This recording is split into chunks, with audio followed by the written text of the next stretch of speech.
আসসালামু আলাইকুম। আজকে আমরা একটি অঙ্ক সম্পর্কে জানব। অঙ্কটাতে বলা হয়েছে যে 500 টাকায় 4 বছরের সুদ ও 600 টাকায় 5 বছরের সুদ একত্রে 500 টাকা হলে সুদের হার কত?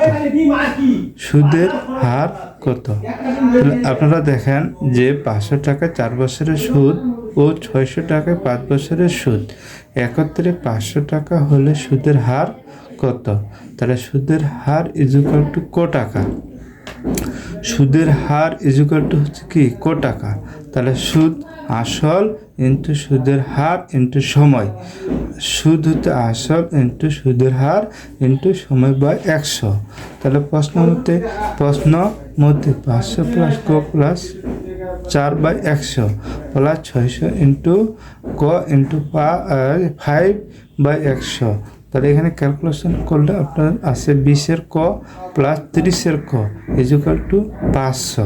তাহলে 500 ক ইজুকাল টু 500।